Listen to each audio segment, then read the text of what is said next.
नाज़रीन अस्सलाम वालेकुम।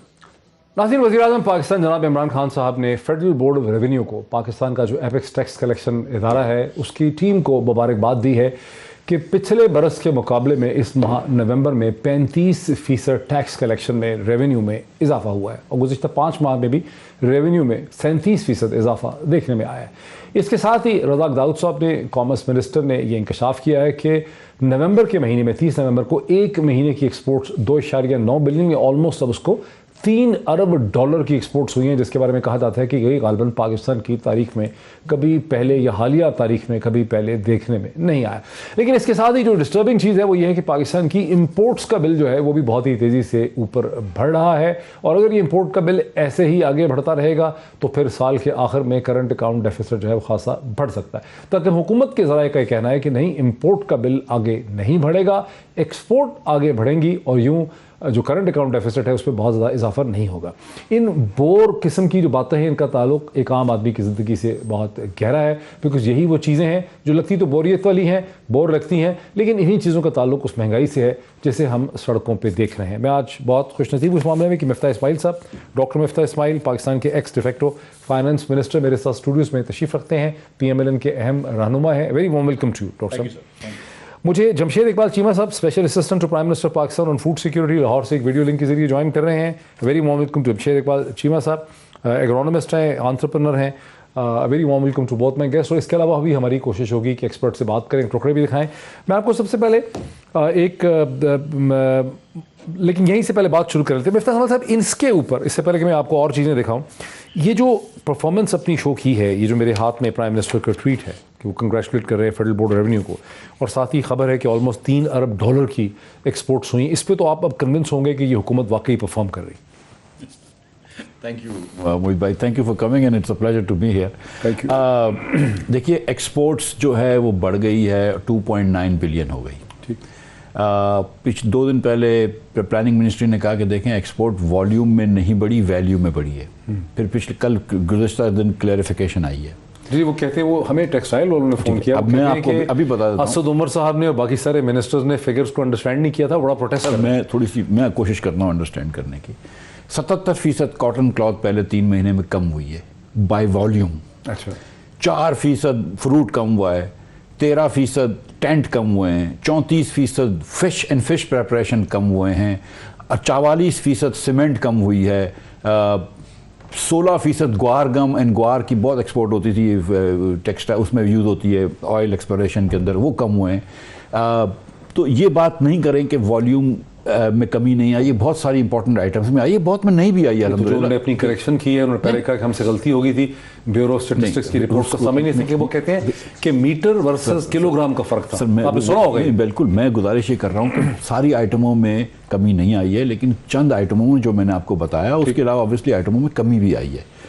आपकी इंपोर्ट बढ़ी है 92% से, 92% से। जस्ट बी क्लियर, नहीं वैल्यू में बढ़ी है कि वैल्यू में? आप कह रहे हैं कि वैल्यू में 92%। पिछले साल नवंबर के अंदर 4.067 बिलियन की इंपोर्ट हुई थी, इस साल 7.84 बिलियन डॉलर्स की इंपोर्ट हुई है, जो शहबाज राना ने ट्वीट किया है, दीगर लोगों ने ट्वीट किया। ये पिछले साल से इंपोर्ट ज़्यादा हुई 92%। अब अगर पिछले साल नवंबर में कितनी इंपोर्ट हुई थी? 4.067 बिलियन। ठीक है, और अब हुई है 7.84, तो 92% एक्सपोर्ट बढ़ गई। इंपोर्ट बढ़ गई। अब आपका आधे से ज्यादा रेवेन्यू इस साल, इनका 55% रेवेन्यू FBR का पोर्ट से आ रहा है। जो पोर्ट पे ये ड्यूटी कलेक्ट करते हैं, जो पोर्ट पे ये सेल्स टैक्स कलेक्ट करते हैं, और जो पोर्ट पे ये इनकम टैक्स कलेक्ट करते हैं, that constitute 55% of total FBR revenue. ठीक है, ओके। नाउ अगर 92% इंपोर्ट बढ़ रही है तो खान साहब का सवाल, उसकी इंपोर्ट बढ़ने में वो एक एक्सप्लेनेशन अखबारों में लिखी हुई है कि जो टर्फ की स्कीम इन्होंने दी थी टेक्सटाइल सेक्टर को, टेम्पररी एक्सपोर्ट रिलीफ फाइनेंसिंग वगैरह, उसकी वजह से चूंकि मशीनरी ज्यादा मंगवाई है उन्होंने, उस वजह से वो इंपोर्ट का बिल बढ़ गया और आगे रुक जाएगा, आगे नहीं बढ़ेगा। देखिए, अब मैं इस पे जमशेद साहब भी सुन, मैं सर 1 मिनट में हाजिर हो जाऊंगा इस पे, एक से करिए। 92% अगर आपकी इंपोर्ट बढ़ी है तो फिर आप ये तो 55% तो उसका एक सिर्फ कस्टम ड्यूटी मतलब आ रही है ना आपकी, 55% तो आप पोर्ट से रेवेन्यू आ रहा है कि जो रेवेन्यू आया है वो तो एक्सप्लेनेशन। अच्छा, अब आखिरी अगर एक्सपोर्ट तो बढ़ी, एक्सपोर्ट बिल्कुल बढ़ी है, मैंने कहा ना, बिल्कुल। तो 2.9 बिलियन हुई है, 2.6 बिलियन होती थी, 2.9 भी विदाउट अ डाउट, अल्लाह करेगा रेमिटेंस का नंबर अच्छा आएगा। लेकिन जितना इंपोर्ट बढ़ा है, let me put it this way, हमारे ज़माने में हम तो बहुत बुरे थे, आपको तो पता ही है। आपसे कौन जानता है, हम जो इतने बुरे थे ना तो 45% इंपोर्ट की एक्सपोर्ट करते थे, यानी कि आर एक्सपोर्ट यूज्ड टू पे फॉर 45%.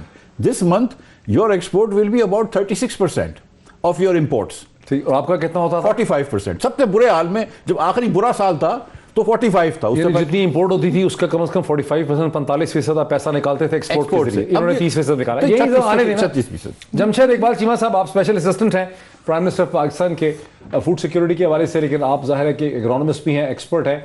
ये जो डॉक्टर मिफ्ता इस्माइल का कहना है कि ये जो एक्सपोर्ट जिसका इतना चर्चा है, इसमें सिर्फ 30% आपने अपनी इंपोर्ट्स को कवर किया, जबकि इनकी हुकूमत जो खासी गई गुजरी थी वो भी 45% कवर कर लिया करती थी. नहीं, इनसे भी ज्यादा गई गुजरी हुकूमत थी. वो पीपल्स पार्टी की थी. जिस तरह आप कह लें कि कोई यू कैन से कि कुछ $14 बिलियन उनका ट्रेड डेफिसिट था, और इनके दौर में ये $37 बिलियन हुआ ट्रेड डेफिसिट जो है. सो मुझे नहीं समझ आया. और जो ट्रेड अपना एक्सपोर्ट नहीं बढ़ी 5 साल, वो इनके दौर में नहीं बढ़ी थी. हमारे दौर में आप कह लें कि एक्सपोर्ट भी बढ़ी है, और तीसरी बात इसमें इंपॉर्टेंट है कि फॉरेन रेमिटेंस जो है वो बड़ी कम बढ़ी इनके दौर में. हमारे दौर में वो बढ़ी है. सो ये जो आपने एक बात की और उन्होंने उससे इनकार किया बेसिकली कि जो आपकी टेक्सटाइल है, टेक्सटाइल के पैकेज में ये इनके दौर में टेक्सटाइल की एक्सपोर्ट कम हुई. हमें कोई 10-10.5 अरब डॉलर पे ये मिली, 11 अरब डॉलर पे. वो पिछले साल 16 पे चली गई, और इस साल ये 20 पे जा रही है, और इससे अगले साल इंशाल्लाह 26 पे जाएगी जी. ये 11-11.5 से लेके हम इसको 26 पे जा रहे हैं, और उसमें 4.5 अरब डॉलर की इस साल आपके लिए मशीनरी आ रही है. नहीं तो आपने ऐसा क्या किया कि इसकी एक्सपोर्ट बढ़ गई है टेक्सटाइल की, 10 से चली जाएगी 20-21 पे? इसमें दो चीजें बड़ी इंपॉर्टेंट है. एक तो ये कि आप कह लें उनको एनर्जी में कम्पिटिटिव हुए. अच्छा, इसमें एक तो एनर्जी प्राइसेस में कम्पिटिटिव हुए हैं लोग. फिर गैस जो है वो हमने प्रायोरिटी बेसिस पे उनको दी है. फिर तीसरा ये था कि ये जो पीपल्स पार्टी और नून लीग 9 साल अगर देखें तो 9 साल में इन्होंने जो उनको पैसे दिए, यू कैन से जो आप कह लें विड्रॉल्स दी, वो टोटल 66 बिलियन रुपीस थी. हमने 3 साल में 115 अरब का उनको आप कह लें कि टैक्स विड्रॉल दी, जिसकी वजह से आप कह लें कि उनके पैसे फंसे रहते थे, या अपने एक्सपेंस या आप कह लें बजट डेफिसिट को कम शो करने के लिए उनको पैसे वापस नहीं करते थे. उनके टैक्सेस के पैसे जो एक्सपोर्ट आप कह लें विड्रॉल से वो नहीं दे रहे थे. सो उनको सपोर्ट मिली है, वो लिक्विडेट हुए हैं, उनके जो फंड्स थे, प्रॉफिट्स बढ़े हैं, और दूसरा वैल्यू एडिशन बेहतर हुई है, तो उनकी एक्सपोर्ट बढ़ी है. और तीसरा यह है कि इसमें जो हमारी पिछले साल 29 अरब थी, 20-21 से गई 29 अरब 21 पे से 29 पे गई, और इस साल 33-33.5 पे जा रही है. ये आप कह लें यू कैन से आपकी फॉरेन रेमिटेंस. तो दोनों को मिला के आपका करंट अकाउंट डेफिसिट जो ये हमें 18 अरब डॉलर पे दे के गए थे, 18 अरब डॉलर से हम पहले पॉजिटिव ले गए, और अब जो माइनस हो रहा है ये भी थोड़ा हो रहा है. हमें तो इस वक्त तकरीबन आप कह लें जो इकोनॉमी मिफ्ता इस्माइल साहब हमें दे के गए थे, वो दे के गए थे कि 1.5 अरब डॉलर हर साल आपके रिजर्व में से, हर महीने आपके रिजर्व में से कम हो रहा था. जब 1.5 अरब डॉलर रिजर्व में से कम हो रहा हो तो फिर आपकी करेंसी कहीं रुकती नहीं है. और मुफ्ता इस्माइल साहब के दौर में ही हमें ये, मैं अभी देख रहा था फिगर्स, 28 जुलाई 2018 को हमें डॉलर जो इसहाक डार साहब प्राइड लेते रहे 5 साल कि मैंने 102-103 रुपए से नहीं बढ़ने दिया, वो हमें 129 रुपए का मिला. सो बेसिकली आप कह लें कि ये आर्टिफिशियल इकोनॉमी है, ये एक डिफरेंट चीज है, और फंडामेंटल्स को या बेसिक्स को स्ट्रांग करना ये एक डिफरेंट चीज है. हमारे दौर में टैक्स कलेक्शन की बात करें, एक्सपोर्ट की बात करें, चूंकि आपने डॉक्टर मिफ्ता इस्माइल का जिक्र किया, लोकल आप कह लें ठीक जी हाँ जमशेद साहब, चूंकि जो फंडामेंटल्स हैं इकोनॉमी के, सवाल तो आता है कि मतलब आप इसमें ज़राअत की बात कर लें या आप लोकल मैन्युफैक्चरिंग की बात करें, तो हमने बेसिक्स में इंप्रूव किया है. हमारी इकोनॉमी ने बेसिक्स में इंप्रूव किया है. हम आपकी बात में समझ गए, मेरे ख्याल है कि सुनने वाले भी आपकी बात समझ गए. जरा इसमें डॉक्टर मिफ्ता इस्माइल साहब को आने दीजिए. जमशेद साहब, मिफ्ता इस्माइल साहब को आने दीजिए. मिफ्ता इस्माइल साहब के बारे में नाज़रीन आपको बताऊंगा कि डॉक्टर मिफ्ता इस्माइल ना सिर्फ इकोनॉमिस्ट हैं बल्कि पाकिस्तान के डिफेक्टो फाइनेंस मिनिस्टर आप ही थे ज़ाहिर है जब इंटरिम गवर्नमेंट के आने से पहले. वो ये कह रहे हैं कि आप जो मईशत छोड़ के गए थे वो जाली बुनियादों पे, आर्टिफिशियल बुनियादों पे खड़ी थी, बिकॉज जब हम आए तो हमें डॉलर 129 का ऑलमोस्ट 130 का उस वक्त हो चुका हुआ था, और आप एक current account deficit 20 billion dollar का छोड़ गए थे, आप एक्सपोर्ट्स में कोई इजाफा नहीं कर सके। और अब हमने इन चीज़ों को कह रहे हैं कि सिर्फ टेक्सटाइल की एक्सपोर्ट्स आपको 10-11 की छोड़ के गए थे, वो उसको 20 पे चली जाएंगी। कुछ नंबर्स थोड़े से गलत हैं भाई जमशेद भाई के। अच्छा। मैं उसमें वो कर दूं। देखें, करंट अकाउंट डेफिसिट हम 18 बिलियन का छोड़ के गए थे, ये right, he is absolutely right, which was 6% of GDP. जी मैंने 18 बोला। इससे ज़्यादा जो था वो 8.2% मुशर्रफ साहब छोड़ के गए थे पीपल्स पार्टी को।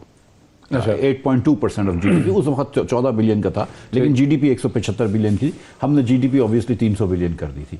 हम जब छोड़ के गए थे तो हमने ऑब्वियसली जो अपना टैक्स रेवेन्यू था वो भी डबल कर दिया था। तो एबिलिटी टू सर्विस डेट भी हम डबल करके गए थे। ये एब्सोल्युटली इसमें बात, इसकी अहमियत भी समझाए ना कॉमन आदमी को। क्या आप कहते हैं आपके कि मुशर्रफ हुकूमत का टैक्स रेवेन्यू 175 बिलियन डॉलर था टोटल, उनका जो जीडीपी था, तो उनकी जीडीपी 175 बिलियन थी, हम जब छोड़ के गए थे 316 थी। जब हम छोड़ के गए थे तो 115 पे डॉलर छोड़ के गए थे, रुपया छोड़ के गए थे। केयर टेकर के पास जब इनको जिस दिन हुकूमत मिली 122 रुपए था, ऊपर नीचे हुआ, फिर 140 पे ले गए। आपको पता है कि वज़राओं ने खुद बोला कि मुल्क डिफॉल्ट पे नैश पे खड़ा है। अब आपको पता है कि ये वजीर अपनी कंपनियों के बारे में तो कभी 122 तो नहीं था वैसे, क्योंकि मैंने खरीदा था इलेक्शन से जरूर महंगा खरीद, नहीं महंगा कभी नहीं रहा था, 122 रुपए का उस दिन था। अभी निकाल लेंगे 23 जुलाई की मैंने स्लिप्स रखी हैं जिस दिन इनको हुकूमत इलेक्शन हुआ ना 25 को, जिस दिन इनको हुकूमत मिली है ना, जिस दिन इनको नहीं, वो तो इन्होंने तकरीर की ना 25 को। क्या कर रहे हैं आप? प्राइम मिनिस्टर ने, इमरान खान ने 25 तारीख को तकरीर की कि उसमें ये कहा कि हम IMF के पास नहीं जाएंगे, जिसकी वजह से डॉलर मैंने बेचने की, मुझे इसलिए पता है कि मैंने बेचना चाहा, मैं फंस गया। इनको 5 अगस्त को या 10 अगस्त को हुकूमत मिली है ना, इनको 18 को मिली। तो उस दिन की आप देख लीजिएगा 122 के 25 जुलाई को फतह की जो तकरीर बनाई इमरान खान ने, उसमें इंडिकेशन मैं तो 31 मई को चला गया था 115 का छोड़ के। चलो ठीक है, ये तो मेरी बात आप कंप्लीट तो कर लूं इस बात पे। अब जमशेद साहब ने कहा कि ये करंट अकाउंट डेफिसिट हम बहुत छोड़ के जा रहे थे, कोई 1.5 बिलियन डॉलर्स का। बात सही कर रहे हैं जमशेद साहब, एकदम सही कर रहे हैं। तो 1.5 बिलियन यानी कि बहुत बुरा नंबर है, तो 1.5 बिलियन से ज्यादा नंबर इससे भी बुरा होगा, राइट। इस महीने शर्त लगा लें जमशेद भाई मुझसे अब ये कोसार पे खाने की कि 2 बिलियन डॉलर से ज्यादा का नंबर। जी जमशेद भाई बोलिए। जी जमशेद साहब, चले कोसार के खाने की लग गई है, साथ मुझे भी लेना है। जी बोलिए भाई भी साथ है। अच्छा, इसमें थोड़ा सा आपको ना इसमें मोहित भाई इसमें देखना पड़ेगा आपको कि चीजें आइसोलेशन में नहीं होती। आइसोलेशन में हमारी परफॉर्मेंस अगर ओवरऑल देखें तो हमारे पिछले साल डेट टू जीडीपी रेशियो जो है अक्सर मुल्कों का, ये दुनिया के मोस्टली मुल्कों का बड़ा है, हमारा डेट टू जीडीपी रेशियो कम हुआ है हमने। और यहाँ पे मैं अक्सर सुनता हूँ कि मुस्लिम लीग मिफ्ता इस्माइल साहब, तो आप कह लें कि जो कोई इकोनॉमिस्ट हैं तो फिगर्स बोल रहे हैं, बड़ी अच्छी बात है, लेकिन ये इनके अक्सर जो लोग जिनका बिल्कुल ही इकोनॉमिक से कोई लेन देन नहीं आते शुरू हुए थे कि हमने कर्जे बहुत ले लिए हैं। सो हमारा डेट टू जीडीपी रेशियो जो पिछले साल हमने कम किया है। दूसरी जो बात मिफ्ता इस्माइल साहब का, मैंने फिगर गलत बोली है, वो नहीं, मैंने 18 अरब डॉलर ही बोला था, 20 आपके मुंह से निकला है। तीसरी बात उन्होंने 2-3 चीजें पॉइंट आउट की जिनकी कम हुई है, एक्सपोर्ट कम हुई है। उन्होंने सीमेंट की बात की। सीमेंट सर यहाँ पे local industry, local housing industry improve कर रही है। लोकल हाउसिंग इंडस्ट्री जब तरक्की कर रही है तो आपका सीमेंट यहाँ बेहतर हो रहा है। दूसरा, ग्वार की आपने बात की। ग्वार बेसिकली इस वक्त फार्मर को लगाना फिजिबल नहीं रहा। सीमेंट तो बड़ा महंगा हो गया पिछले एक साल में, खुराक की इन्वेंट्रीज कम हुई है। जी क्या सीमेंट महंगा इसीलिए हुआ है? देखिए इसमें 2-3 चीजें अंडरस्टैंड करें आप। दुनिया में 3 चीजें महंगाई को, मोहित भाई जी, मोहित भाई 3 चीजें इसको आप कह लें कंट्रीब्यूट करती हैं महंगाई को। 3 चीजें महंगाई को मेजर कंट्रीब्यूट करती हैं। एक खुराक है, दूसरा एनर्जी है, और तीसरा आपकी मेटल्स हैं। इस वक्त अगर आप एनर्जी देखें तो एनर्जी में गैस को ऑलमोस्ट 3.5% महंगी हो गई, 5 टाइम्स महंगी हो गई। आपका पेट्रोल जो ऑलमोस्ट 100% के लगभग महंगा हुआ, फिर आपकी एलपीजी जिस तरह महंगी हुई, फिर कोयला आपका तकरीबन 150% महंगा हुआ। एनर्जी ने महंगाई को कंट्रीब्यूट किया, और हम हमेशा से बिग वे में एनर्जी के इंपोर्टर हैं। दूसरी बात आ गई इसकी मेटल के भी हम इंपोर्टर हैं। मेटल जो है ये 60 से लेके 80% तक ये महंगी हुई है। सो जो दो मेजर चीजें थी जो इंपोर्ट करते हैं। तीसरी, अगर खुराक की बात करें तो खुराक में हम नेट इंपोर्टर हैं 1952 से लेके आज तक। पहली बार जो पाकिस्तान में गंदम आई 1953 या 52 में आई, और 1952 में हम गए इसमें आप कह लें IMF के पास पहली बार, और 22वीं बार आप जा रहे हैं। सो आप कह लें कि हम खुराक के भी नेट इंपोर्टर हैं। तो खुराक में भी जो आप कह रहे हैं कि हम खुराक हमेशा से इंपोर्ट करते थे, चूंकि आप एग्रीकल्चर के एक्सपर्ट हैं। 1952 से मतलब वो आप कह रहे हैं कि 1952 कह रहे हैं या 1992 कह रहे हैं? 1992 1952 से हम इंपोर्टर हैं और 1980 के बाद सिर्फ आप कह लें 5 साल जी 52 और 1980 और 2000 के दरमियान सिर्फ 3 या 4 साल ऐसे हैं जब गंदम पाकिस्तान में इंपोर्ट नहीं हुई। फिर 2001 से लेकर 2022 तक मेरे सिर्फ 2 साल ऐसे हैं जब इंपोर्ट नहीं हुई, हमेशा होती रही है। 2 या 3 साल हैं जब खुराक के नेट इंपोर्टर नहीं रहे। खुराक के हम 1952 के बाद से लगातार नेट इंपोर्टर हैं। अब जो खुराक की दुनिया में किल्लत हुई है तो उसमें जितने अमीर मुल्क हैं, अमीर मुल्कों ने आप और दूसरा ये कि ये जो स्टॉक टू यूटिलाइजेशन रेशियो है, स्टॉक यूटिलाइजेशन रेशो का एक स्टैंडर्ड होता है 120 दिन की। मुझे ब्रेक लेने दीजिए। जमशेद इकबाल चीमा साहब जो कि SAPM है, स्पेशल असिस्टेंट हैं टू प्राइम मिनिस्टर पाकिस्तान, वो ये कह रहे हैं कि कमोडिटी प्राइसेस में 3 किस्म की चीज़ों की कीमतें हमेशा, जिसमें एनर्जी है, जिसमें मेटल्स हैं, जिसके अंदर खुराक है, उनकी कीमतों से ही दुनिया की इकॉनमी जो है मुतासर होती है। और इन तीनों चीज़ों की, इन तीनों कैटेगरीज की चीज़ों में की कीमतों में गुज़िश्ता चंद माह में बहुत तेज़ी से इजाफा हुआ है। वो इसको इशारा करते हैं महंगाई की तरफ, जिसका एक आम आदमी से ताल्लुक है। ब्रेक लेते हैं, ब्रेक के बाद इस इशू को आगे लेकर चलते हैं आफ्टर द ब्रेक।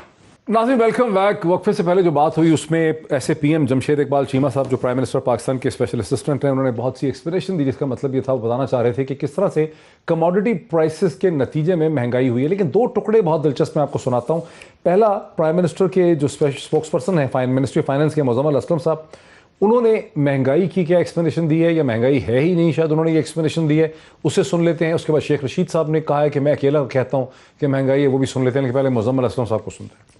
1970 के बाद पूरी दुनिया की बदतरीन महंगाई चल रही है। पाकिस्तान को भी जो है उसने बहुत ज़्यादा फ़र्क डाला है।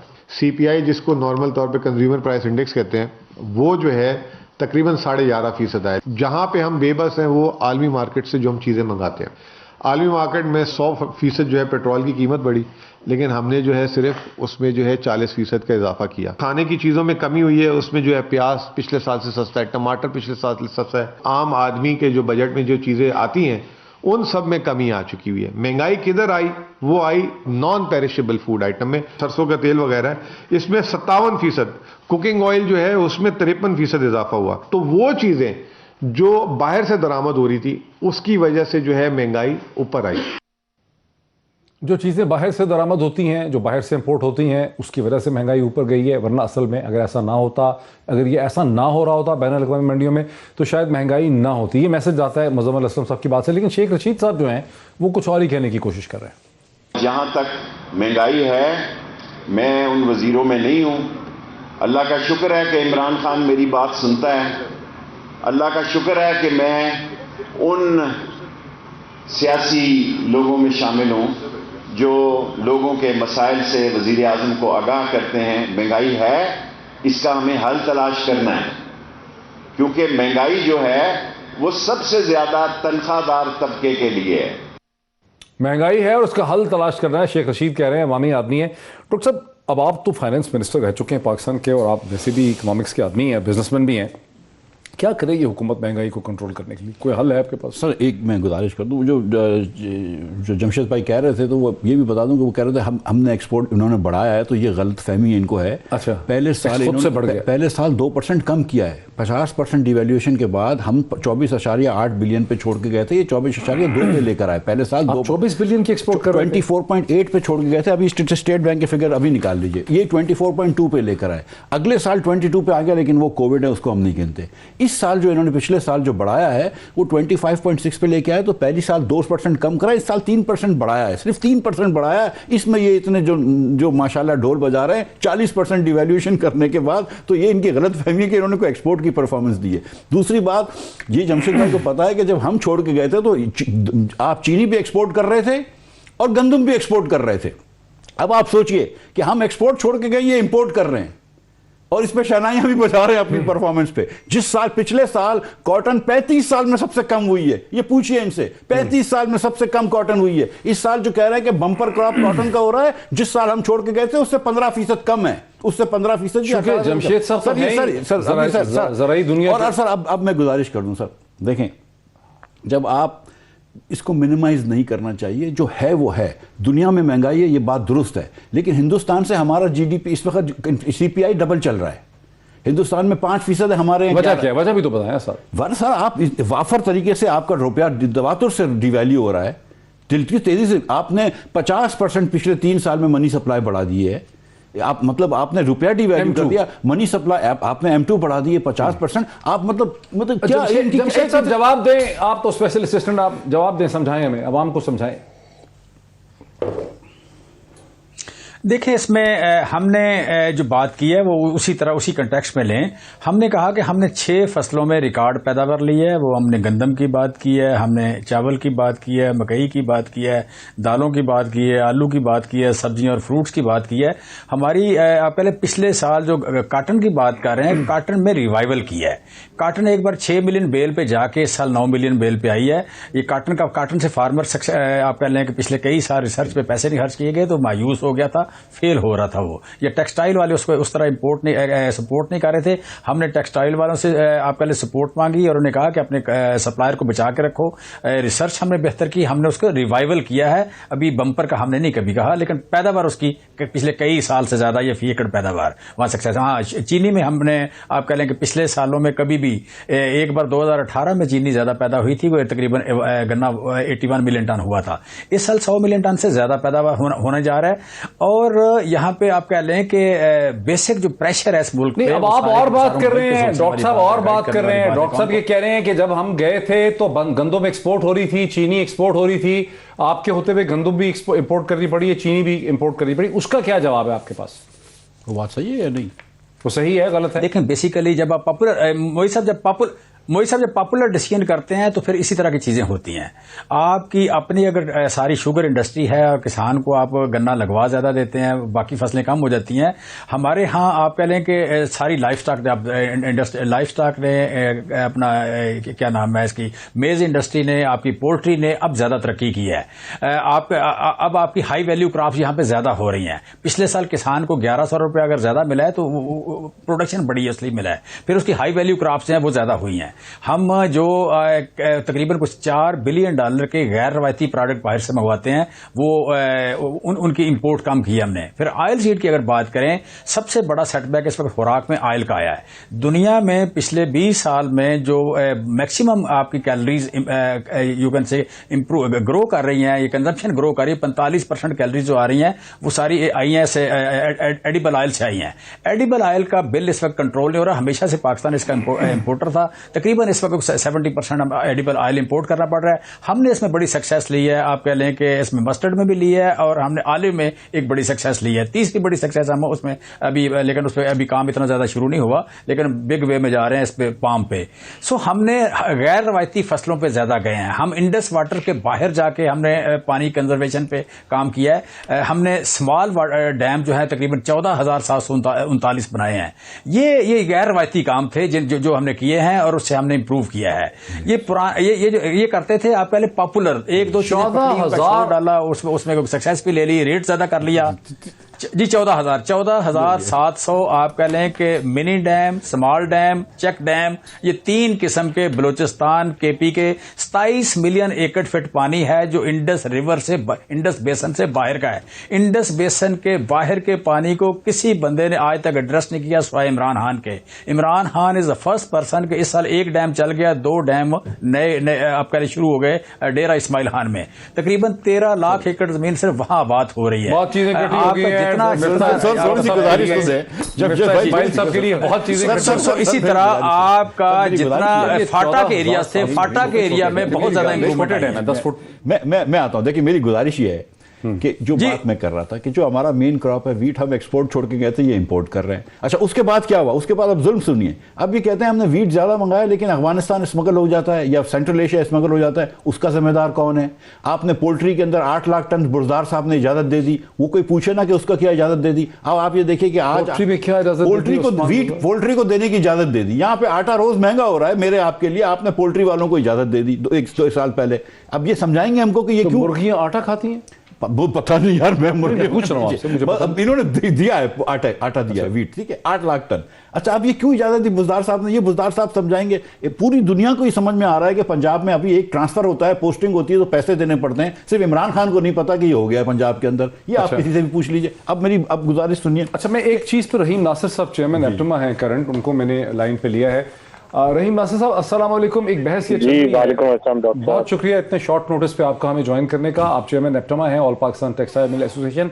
एक बहस मसलसल चल रही है गुज़िश्ता चंद दिनों से कि पहले हुकूमत के बाद गुजरा का ये कहना था कि एप्टमा ने या जो टेक्सटाइल इंडस्ट्री ने जो एक्सपोर्ट्स में इजाफा किया वो महज कीमत में किया और मिकदार में और क्वांटिटीज़ में नहीं किया। अब एक दिन पहले पता चला है कि असद उमर साहब ने उसकी तोसी की है, उन्होंने ये माना है, प्राइम मिनिस्टर को उन्होंने बताया है कि नहीं हमने ये इसमें गलती हो गई थी ब्यूरो स्टेटिस्टिक्स के डाटा को इंटरप्रेट करने में, चूँकि किलोग्राम्स का और मीटर्स का फ़र्क था। अभी क्या पोजीशन है? बिकॉज डॉक्टर मिफ्ता इस्माइल साहब मेरे साथ बैठे हैं, पाकिस्तान के डिफेक्टिव फाइनेंस मिनिस्टर हैं, वो भी यही कह रहे हैं कि टेक्सटाइल की मिकदार में क्वांटिटी में इजाफा नहीं हुआ, चंद आइटम वॉल्यूम में नहीं हुआ, सिर्फ कीमतों की वजह से एक्सपोर्ट बढ़ी नजर आती है। इस पर आपका क्या मौक़िफ़ है? मैं ये नहीं कहता जी पीबीएस ने डेटा करेक्ट कर दिया है और वो भी यही शो कर रहा था कि जो लो वैल्यू एडेड गुड्स हैं जिसमें कोरा कपड़ा है वो उसकी एक्सपोर्ट कम हुई थी, जो गलत डेटा शो कर रहा था।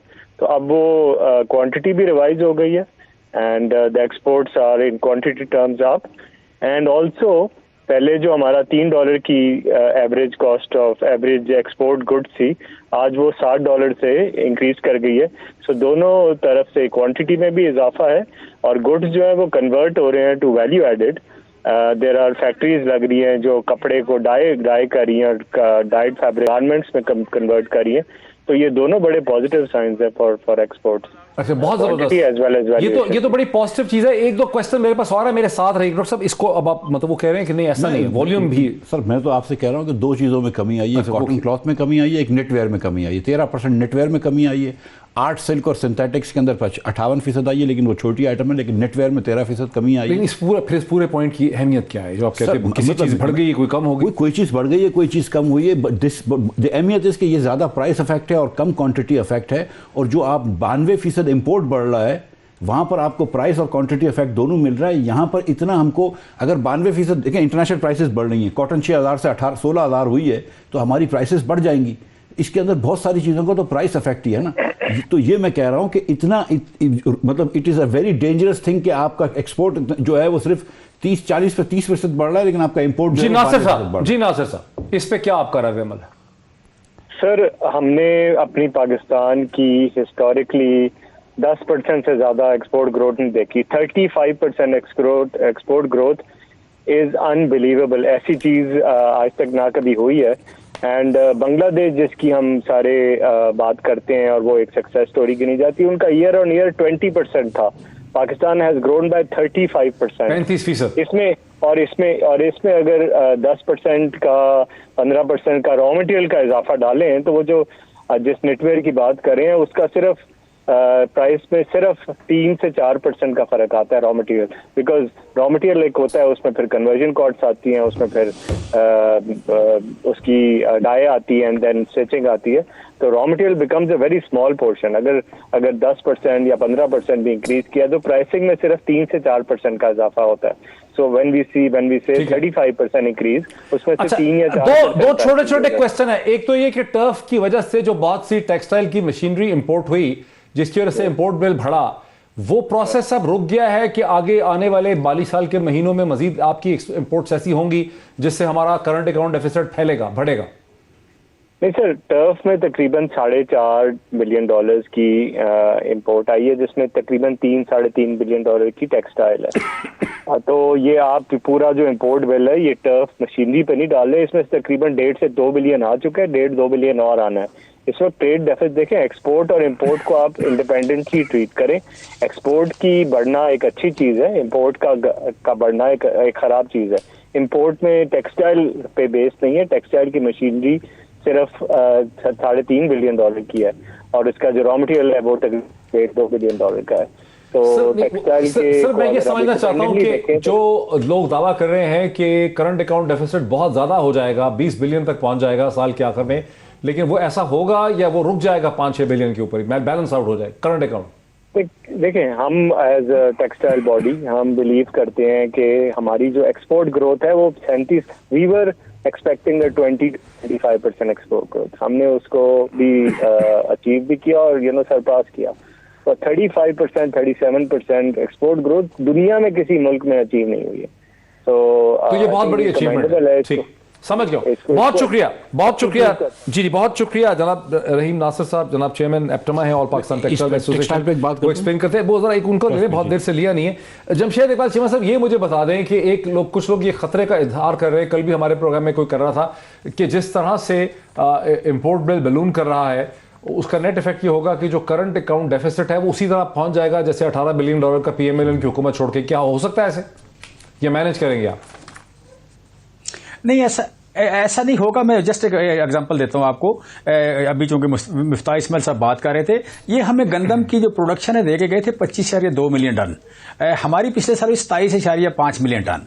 हम 108 किलो पर कैपिटा आटा खाते हैं। हमारी पूरी जरूरियात से ये 1 मिलियन टन ज्यादा है। हम नेट इंपोर्टर नहीं है। बेसिकली आपके साथ अफगानिस्तान बैठा है और वहां पे एक क्राइसिस की सिचुएशन है।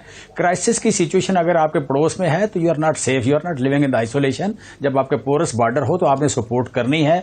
लिहाजा हमने पिछले साल 4 मिलियन टन गंदम मंगवाई थी, इस साल 2 मिलियन टन मंगवा के भी हम अफगानिस्तान को एक्सपोर्ट करने की या उनकी जरूरत पूरी करने की पोजीशन में है। और अगले साल हम इससे भी ज्यादा जा रहे हैं। जिस तरह मैंने अगली बात बताई, चीनी तकरीबन 1.5 साल की हम पैदा करने जा रहे हैं, दालों में हमने रिकॉर्ड किया। सो हमने प्रोडक्शन बढ़ाई है। दूसरी बात ये जो मिफ्ताह इस्माइल साहब पहले मानने को तैयार नहीं हुए थे, बड़े बड़े आपके चूंकि सियाने आदमी है, 3-4 चीजों ने पिक कर ली कि कपड़ा जो है उसकी एक्सपोर्ट कम हुई है। रा कपड़े की एक्सपोर्ट कम होना पॉजिटिव बात है, ये नेगेटिव बात नहीं है। और रहीम साहब ने ठीक बताया कि जब वैल्यू एडिशन पे आप जाते हैं तो वैल्यू एडिशन किसी मुल्क की खूबसूरती वैल्यू एडिशन है, और किसी मुल्क की इंपोर्ट की खूबसूरती है कि वहां मशीनरी आ रही हो, वहां इन्वेस्टमेंट की चीजें आ रही हो, वो इन्वेस्टमेंट हो रही है। फिर जो अगली बात सीमेंट का जो बात की, सीमेंट में लोकल जो है हाउसिंग सेक्टर या आपका कमर्शियल सेक्टर जो है वो जब ग्रो करेगा तो सीमेंट की एक्सपोर्ट करने की गुंजाइश ही नहीं बनी। फिर यहां पर जिस तरह स्टील की कंजम्पशन जिस तरह बढ़ी है, स्टील की प्रोडक्शन बढ़ी है। सो आप लार्ज स्केल मैन्युफैक्चरिंग की बात करें, आप स्मॉल स्केल मैन्युफैक्चरिंग की बात करें, आप फर्टिलाइजर सेक्टर की बात करें, आप टेक्सटाइल सेक्टर की बात करें, आप ऑटो की बात करें, हम ग्रो कर रहे हैं। बेसिक जो फंडामेंटल्स हैं इकोनॉमी के, फंडामेंटल्स पे हम स्ट्रांग जा रहे हैं। एक ब्रेक ले लूं, बाकी आपने एक तरह से ब्रेक ले लूं नाज़रीन। इस ब्रेक के साथ ही डॉक्टर मिफ्ताह इस्माइल के ऊपर जमशेद इकबाल साहब का, जमशेद इकबाल चीमा साहब का ये इल्जाम हम छोड़ के जाते हैं डॉक्टर मिफ्ताह इस्माइल के पास कि वो मैनिपुलेट कर रहे हैं। और जब किसी मुल्क का रॉ कपड़ा जो कम एक्सपोर्ट हो और वहां से वैल्यू एडिशन चीजें ज्यादा एक्सपोर्ट हो तो ये अच्छी बात है। अगर मशीनरी की इंपोर्ट हो रही हो तो ये अच्छी बात है। इसका जवाब लेंगे डॉक्टर मिफ्ताह इस्माइल से एक ब्रेक के बाद। नाज़रीन वेलकम बैक। वक्फे से पहले जमशेद इकबाल चीमा साहब का ये आर्गूमेंट था, उनका ये कहना था जब किसी मुल्क की रॉ कपड़े की एक्सपोर्ट में कमी होती है, वहाँ से वैल्यू एडिशन गुड जो है रेडीमेड गारमेंट्स वाला वो ज़्यादा बाहर जाती हैं, तो अच्छी बात है। ये कोई कमज़ोरी की बात नहीं है। अगर एक कंट्री में टेक्सटाइल मशीनरी ज़्यादा इंपोर्ट हो रही है तो ये अच्छी बात है, ये मनफी बात नहीं। इल्ज़ाम उनका ये है कि डॉक्टर मिफ्ताह इस्माइल चीज़ों को घुमा फिरा रहे हैं, उससे ज़्यादा मैनिपुलेट कर रहे हैं। जी डॉक्टर मिफ्ताह इस्माइल। नहीं, ये खैर इल्ज़ाम तो ये आपका है, उनका नहीं है। उन्होंने घुमा फिराने की बात नहीं करी। घुमाने फिराने की नहीं, मैं क्या आपका है, मतलब तो उनका क्यों बेचारे को देगा। देखिए मैं आपसे गुजारिश ये कर रहा हूँ कि and I will start with कि कॉटन का 35 साल सबसे कम कॉटन हुआ है। अब आप जितनी भी जस्टिफिकेशन कर लेंगे, हमने रिवाइव करा है, ये रिवाइव करके 9 मिलियन बेल्स पे लेकर आए, हम 11.7 मिलियन बेल्स पे कॉटन को छोड़ के गए थे। ठीक है, अब आप देख लीजिए कि हिंदुस्तान का कॉटन का एक्सपोर्ट बढ़ रहा है। आप 1990s में हमारा और हिंदुस्तान का कॉटन दोनों के बराबर प्रोडक्शन थी, उनकी प्रोडक्शन 3 गुना से ज़्यादा हो गई है कॉटन की, तो कॉटन बढ़ गया है। अब जो बात ये कर रहे हैं कि हमारी हर चीज़ चली गई है, तो कॉटन की आपके पास जो है वो बहुत ज़्यादा स्पिनिंग है, आपके पास उतनी प्रोसेसिंग नहीं है, आपके पास उतनी डाइंग प्रिंटिंग नहीं है, तो you are not able to process every cloth that you make. ठीक है, so everybody knows this. Bangladesh has a lot of supply of garments जो हमारे पास नहीं है, गवर्नमेंट की सप्लाई अब हो जाएगी, अल्लाह करे बिल्ड हो जाए। गारमेंट्स हमारे पास इतनी स्टिचिंग नहीं होती है। जहाँ पे आपने बात करी, उन्होंने औरतों को female workforce specially female workforce के पार्टिसिपेशन की वजह से उनको बहुत फायदा हुआ है। वो willing to work at lower wages and are more productive than our workers, you know for. अच्छा, उसके बाद फिर आपने फरमाया कि ये टर्फ जो है, उसकी वजह से मशीन आ रहे हैं। तो भाई जो प्रोपोर्शन ऑफ मशीन्स जो है ना, वो 2018 में भी इतने थे, पिछले साल भी 8 बिलियन के मशीन आए, इस साल अभी तक मेरे ख्याल से 2 बिलियन के मशीन आए। आपके मशीन जो साल के अंदर है ना, वो 8 बिलियन 7 बिलियन की आएगी मशीन। ले ले जवाब मशीन एक मिनट, टोटल मशीनरी का इंपोर्ट वही होगा। तो मतलब मशीनरी नहीं बढ़ गई। आपका $16 अरब का आपने तेल मंगवाएंगे अपने एनर्जी की, उसके बाद आपने एक कसूर तो नहीं है, वो तो रिक्वायरमेंट। इनका तो किसी चीज़ का कसूर नहीं है यार, ये तो मतलब ये तो ऐसे ही आए हैं, इनका तो कसूर हो ही नहीं सकता। पाकिस्तान में इंडिया से डबल महंगाई है, इनका कसूर नहीं है। पाकिस्तान के अंदर नहीं, पाकिस्तान के अंदर तेल की इंपोर्ट तो करनी पड़ेगी। पाकिस्तान में 92% इंपोर्ट बढ़ जाए, हार्ड टॉक में इमरान खान का कसूर नहीं है, 33% इंपोर्ट बढ़ जाए, हम शहनाइयां बजाएंगे। वो तो वो जवाब देंगे। पाकिस्तान में इस साल रिकॉर्ड तेल की इंपोर्ट का कसूर तो नहीं है ना। मेरी बात सुनिए, मेरी देखें, $30 की LNG लेना तो इनका कसूर है, वो इनका कसूर। $10 के अंदर LNG लेकर हमको गालियां देते थे, $4 में क्यों नहीं लेकर आए? मुझे ये बताइए कि highest trade deficit in the history of Pakistan क्यों करके जमशेद साहब, गैस की प्राइसेस जब कम थी तो नेगोशिएट किया नहीं, गैस की प्राइसेस 24-23 हो गई है पर मिलियन BTU, तब आपको ख्याल आया इंपोर्ट करने का, ये वो कह रहे हैं बुनियादी तौर।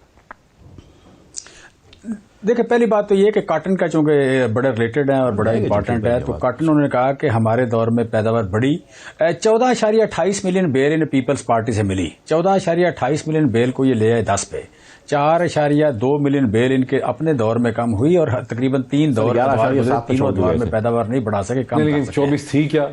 नहीं, 10.2 आप 10.2 पे छोड़ के गए थे, 10.2 पे छोड़ के गए थे। 1 मिनट में डॉक्टर साहब 10.2 पे आप छोड़ के गए थे। सो बेसिकली आप कह लें हमने को रिवाइव किया है कि फी एकड़ पैदावार हमारी ज्यादा हुई है। दूसरी बात इन्होंने की है गैस की। गैस के हवाले से देखिए, एक चीज है कि गैस की आप इन्वेंट्री नहीं रख सकते, गैस की इन्वेंट्री आप नहीं रख सकते, आपने अकॉर्डिंग टू द नीड या अकॉर्डिंग टू द शेड्यूल ही निगोशिएट करना है। गैस की जब पैदावार आप कह ले दुनिया भर में 4 से 5 गुना, तकरीबन 3.7 टाइम आप इन्वेंट्री नहीं रख सकते गैस की, लेकिन आप फॉरवर्ड परचेजिंग एग्रीमेंट कर सकते थे। गैस उधर ही रहती, कतर में आप एग्रीमेंट कर लेते जब $2-2.5-3 की थी, $4 $6 पे एग्रीमेंट होता था आपका। अच्छा देखिए, इस साल डॉक्टर साहब तकरीबन सारी ही एक्सपेक्टेशन गलत हुई हैं।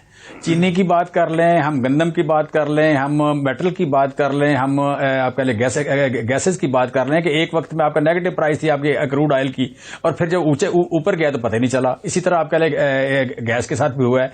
कोयला का कोई बंदा नहीं सोच सकता था कि मतलब तकरीबन 150% महंगा हो जाएगा, कोयला 150% महंगा हो गया, फिर शार्ट भी हो गया। सो आप पोस्ट कोविड जो है, कोविड को आप पिछले 200 साल 300 साल आप देखें, कौन सा इतना बड़ा पेंडेमिक आया कि जब आपका 5 लाख मुसाफिर हर वक्त हवा में उड़ रहा था, सारे जमीन पे आ जाएं, सारे बॉर्डर बंद हो जाएं, सारे एयरपोर्ट बंद हो जाएं, सारी आपकी माइंस बंद हो जाएं, वेल्स बंद हो जाएं, फैक्ट्रियां बंद हो जाएं। इस वक्त कौन सोच सकता था? आप भी यहां बैठे हैं, मैं भी बैठा हूं, डॉक्टर साहब भी बैठे हैं। खादों में क्या हुआ है कि तो $300 का पर टन था, वो आप कह रहे हैं $1000 पर टन पे चला गया। सो ये जो आप कह रहे हैं बिल्कुल situation you can say out of box गई है, सिचुएशन बिल्कुल आउट ऑफ बॉक्स गई है।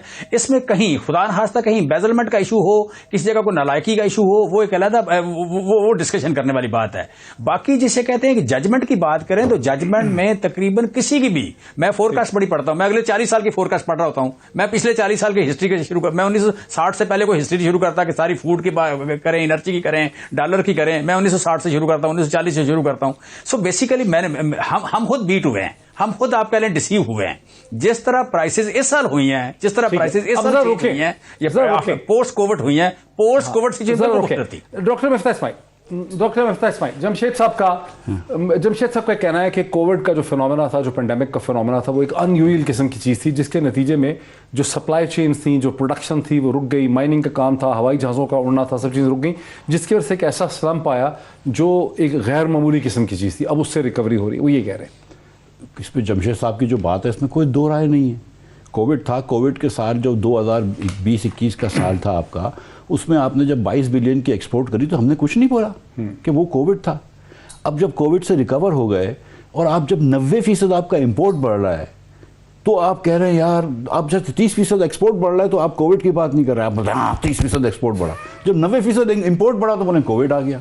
जब आप 13% इन्फ्लेशन कर रहे हैं, 18% फूड इन्फ्लेशन कर रहे हैं, आप बोलते हैं कोविड है। हिंदुस्तान का हम बोलते हैं 4%, बोलते हैं यार इंटरनेशनल प्राइस है। भाई कहीं तो रुको ना, कोई जगह तो मानो कि कहीं ना कहीं गलती हो गई। $4 की गैस आपने नहीं ली, $10 की गैस लेने वालों को आपने जेल में डाला, और $30 की गैस लेके आ रहे हो, उसके बाद भी बोलते हो बहस कर लो। 30 $30 की लेकर आए, चले आप लेकिन 30। अच्छा मेरी सर गुजारिश तो सुन लें सर, $30 तो इसमें तो जेल में गए ना, थोड़ी सी तो दिल जलता है ना। $30 की गैस लेकर आए हैं आप ये सोचिए कि आज भी, और आपके प्रोग्राम में ये बोलने की इजाजत नहीं कि आज भी नवाज शरीफ का फैज़ है जो हम सस्ती गैस दिला रहे हैं और एवरेज पे रुके हुए, जो आपने $13 पे की हुई है, जो हमने 13% पे करी हुई है, 13% ऑफ द ब्रांड की है। अच्छा, और ये जो बात करिए, जो शुरू में आपके क्लिप में आया कि पाकिस्तान में दुनिया में 1970 से सबसे ज्यादा महंगाई है, ये कौन सी है? जब पीपल्स पार्टी के पास हुकूमत आई थी और अब तो $140 का ऑयल था, अभी तो $80 का भी ऑयल नहीं है। ये क्या बात कर रहे हैं? अभी इनको तो मैं आपको सच बता रहा हूं, मैं आपको कुछ लोग बड़े समझदार हैं,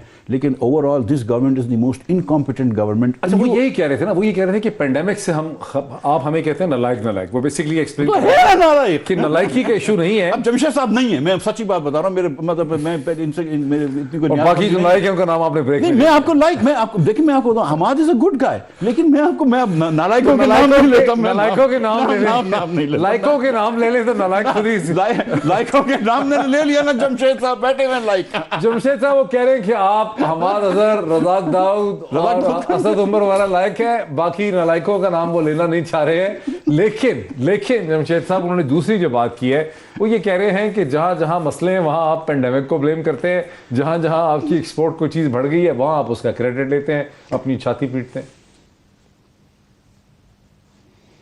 नहीं, ये बात आप कह लें कि ये तो जैसे जिस तरह उन्होंने 4 चीजें पॉइंट आउट की कि जी हमारी ये कमजोरियां हैं, चूंकि आप कह लें ये टेंडेंसी होती है ह्यूमन बीइंग की, बात ठीक है इस्माइल साहब की, अपना क्या नाम है मिफ्ताह साहब की बात ठीक है, बट आप कह लें कि बहुत सारी जगह ऐसी हैं कि, और चूंकि अपोजिशन में हैं और अपोजिशन जो है वो मतलब उससे हमारी जो ये एनालिसिस करके आते हैं, उसमें जो भी कमजोरियां होती हैं वहां पे सुरख निशान लगाते जाते हैं साथ साथ। जहां हमने सुरख लगाना होता है ये ग्रीन लगाते हैं, जहां इन्होंने ग्रीन लगाना होता है हम सुरख लगाते हैं। वो तो एक है फिनोमिना।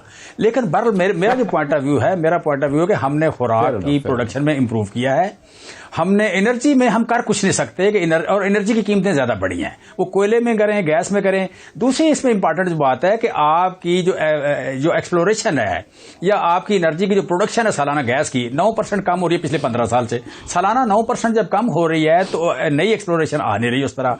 सो अब और आप आगे पीपल्स पार्टी के दौर में भी देखें और नून लीग के दौर में देखें कि देहातों को गैस दी गई, शहरों को, छोटे सिटीज को गैस दी गई, अर्बनाइजेशन ज्यादा हुई, डिमांड बढ़ गई। सो इसमें एनर्जी के बिल ने हर चीज अपसेट किया उस चीज को, और हमें उसमें definitely we are in trouble.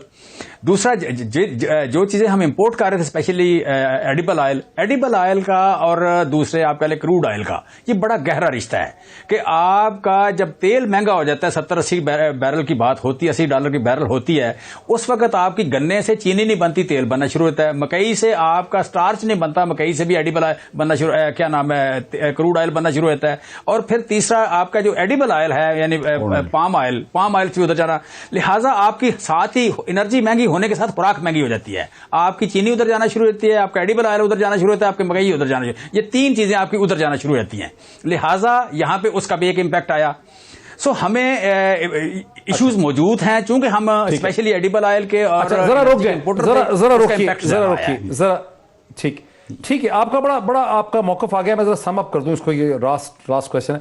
मैं सब आप मसलसल ये कह रहे हैं कि ये चीज़ें गलत हो रही हैं, कीमतें ऊपर चली गई, गंदम का, शुगर का, जिस भी चीज़ का, पाम ऑयल का, और ये जिम्मेदार है। वो उसकी आगे से कॉज एंड इफेक्ट एक्सप्लेनेशन दे रहे हैं कि अगर क्रूड ऑयल की प्राइसेस में इजाफा हो गया, फलां चीज़ का इजाफा, तो हमारा कसूर नहीं है, हालात इस किस्म के हैं। क्या आप ये कह सकते हैं कि इस गवर्नमेंट को क्या करना चाहिए था या अभी क्या करना चाहिए इन चीज़ों को ठीक करने के लिए? कोई आपके पास सोल्यूशन है ऐसा, थ्योरेटिकली ही सही हो? सर मैं देखिए यहाँ से शुरू करता हूँ कि जब हम पेट्रोल की कीमत बढ़ाते थे तो खान साहब ये नहीं बोलते थे कि कोई कॉज एंड इफेक्ट किया, खान साहब बोलते थे तुम चोरी कर रहे हो। सही है, ठीक है। तो उस टाइप की अपोजिशन बिल्कुल सही, वो भी यही कहते, ठीक है। वो तो मतलब गाली गलौज चोरी करने का इल्जाम देते, डॉलर पे भी यही कहते, ठीक है, डॉलर पे भी ये बढ़ते थे, 1 रुपये हो गया, वो हो गया, ये हो गया, सही। हम तो ये गुजारिश कर रहे हैं कि यार आपने क्या करा है। हम आपको 3 साल से हम आपसे गुजारिश कर रहे हैं कि यार टर्मिनल के इंपोर्टर्स बैठे, कोई आपके पास एडवाइस है कि इनको क्या करना चाहिए? टर्मिनल लगाओ, पाइपलाइन लगाओ गैस की, और इसमें क्या लंबी चौड़ी समझ है, गैस की पाइपलाइन लगाइए। मेरी बात सुने आप, जो है DAP 8,500 या 9,000 रुपए का मिल गया है। चीमा साहब मुझसे बहुत ज्यादा जमशेद साहब जानते हैं, कौन फार्मर खरीद सकता है? क्या इंसेंटिव्स दिए हैं आपने? देना इंसेंटिव्स, सोयाबीन लगवाइए। ये सही कह रहे हैं कि सोयाबीन पे $3 बिलियन का आप एडिबल ऑयल ले रहे हैं इस साल, $3 बिलियन का, why you not giving them over the top incentives to the farmers? अपने फार्मर्स हैं, पिछले साल 2200 रुपए का आप गंदुम इंपोर्ट कर रहे थे, लेकिन 2000 रुपए हमारे फार्मर्स को नहीं दे रहे थे। बिल्कुल खत्म हो गया। जनाब डॉक्टर मिफ्ता इस्माइल साहब का, इसी तरह जमशेद इकबाल चीमा साहब का और एप्टमा के चेयरमैन जनाब रहीम नासिर साहब का हमें इस डिस्कशन में ज्वाइन करने का बहुत शुक्रिया। आज इतना ही नाज़रीन, कल फिर आपसे मुलाकात होती है। बहुत शुक्रिया।